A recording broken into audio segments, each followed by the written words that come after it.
Vamos ler sobre a vida de Virgílio, então, aqui. Tá? Então, quem não sabe latim, não se assuste, né? Não precisa se assustar. Por que eu estou dizendo isso? Porque eu vou ler aqui, né? Vocês vão poder identificar que o que eu traduzir, o que eu disser em português, foi imediatamente, né? Foi anteriormente ali expresso, tá? Vocês podem tentar ouvir e compreender o que eu estou dizendo em latim, porque se parece bastante com a língua portuguesa, de um certo modo, mas tentem acompanhar a mesma explicação em latim, latina aqui a leitura em latim que eu vou fazer, tá? Então ele diz assim: Ex servii grammatici in Virgilii Eneidos librum primum commentario. Então aqui é um comentário, né? Nós vamos ler agora um comentário sobre Virgílio, que sai da gramática de Sérvio, tá? Ex servii grammatici in Virgilii Eneidos librum primum commentario. É um comentário a Eneida, né? Comentário que ele vai fazer sobre Virgílio, sobre a vida de Virgílio e sobre a Eneida. Então ele vai dizer assim: In exponendis auctoribus ec consideranda sunt. In exponendis auctoribus. O que é isso, né? Isso aqui está tudo no ablativo. In exponendis auctoribus. Tá? Então, no intuito de expor os autores, né, de falar aqui sobre os autores, ec consideranda sum. Então, essas palavras que diremos devem ser consideradas. Poete vita titulus operis, qualitas carminis, scribentis intentio. Então, a vida do poeta, o título da obra, titulus operis, qualitas carminis, scribentis intentio, numerus librorum, ordo librorum, a ordem dos livros, explanatio, a explicação, explanatio. Virgilii ec vita est. Então, de Virgílio é esta a vida. Virgilii ec vita est. Patre Virgilio, de pai chamado Virgílio. Tá? Então, pai de Virgílio. Né? Patre Virgilio. Matre Madia. Madia. Fuit.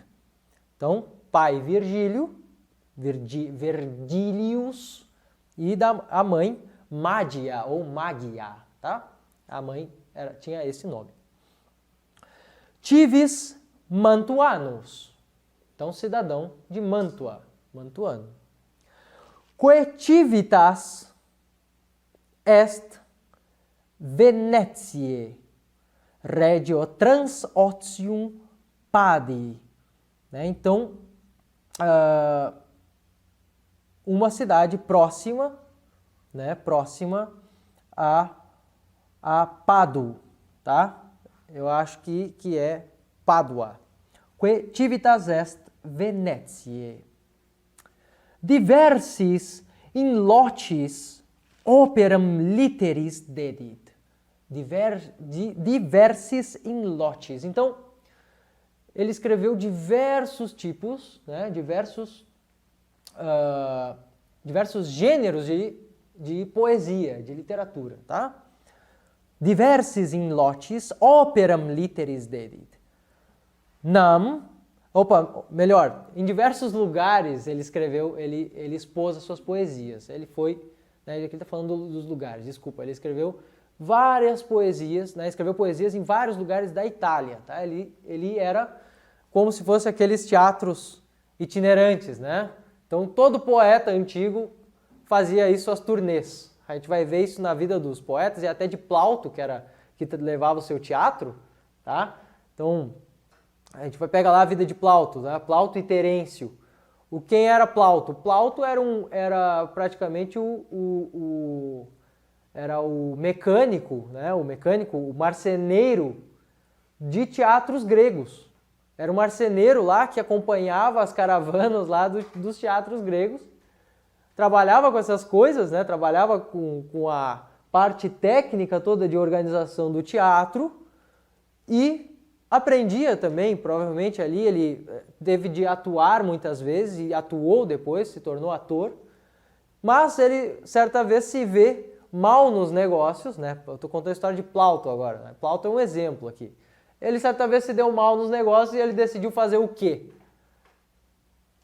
Ele decidiu montar o próprio teatro dele, porque ele sabia que poderia, né, que fazia as pessoas rirem.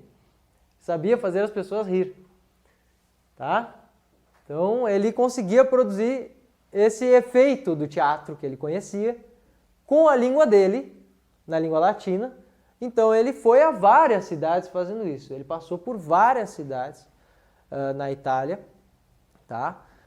Levando o teatro dele a lugares nobres e lugares mais populares. Então quando nós pegamos a escrita de Plauto, por exemplo, ela fala para aquelas pessoas ali, para o próprio povo.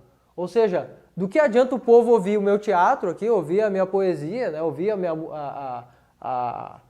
o tipo de música que eu crio, né, porque o teatro era completamente musicado também, e não se animar, não dar risada com isso, como eu posso não mover os ânimos das pessoas. Então ele faz isso, trabalha com isso e junta muito dinheiro fazendo esse tipo de teatro itinerante que era muito comum e depois ainda fica uma marca disso. Por vários, né, a gente vê a exemplificação disso por anos ainda, além do período clássico, nós vemos ainda lá, por exemplo, aqueles, né, não sei se vocês já viram, tem filmes aí que mostram, né, esses teatros que sai uma carroça, como se fosse ali um barbeiro ali, ou coisa parecida, tem lá os equipamentos do teatro, o pessoal desmonta a carroça, né, monta um palco ali, passa um chapéu e começa a peça ali, às vezes é um poeta, é dois, e é isso que se fazia nessa época, né? Se fazia muito.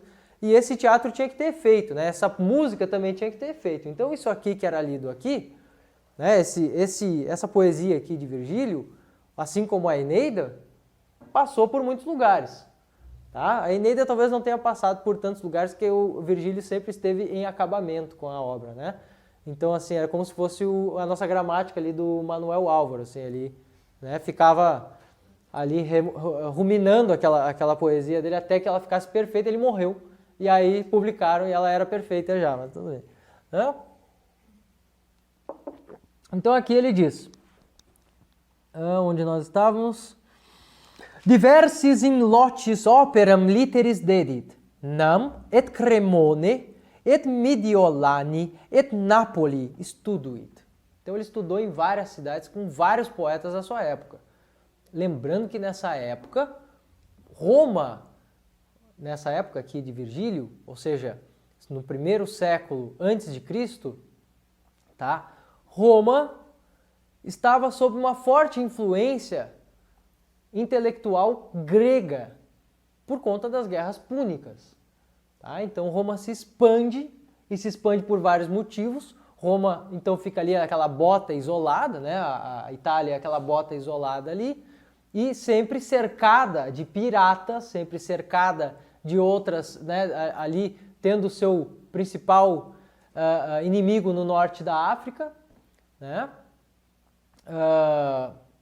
Cartago, tá? Então essas guerras púnicas se dão justamente para acabar com a força de Cartago e nesse meio tempo, ao dominar certos territórios, os gregos começam a ensinar os latinos e principalmente porque acredito eu que eles muitas vezes chamavam esses romanos aí que andavam dominando, chamavam os romanos de bárbaros e chamavam os romanos de mal educados, né? Olha, vocês não sabem nem escrever, né? Vocês não vamos aprender aqui, né? Então, depois de uma longa tradição grega, os romanos vão lá e começam a aprender com os gregos. E essa época de Virgílio já era uma época de bastante conhecimento literário, mas por conta dessa educação, uma educação liberal grega, como vocês já devem até ter discutido aqui alguma vez nos convívios, né?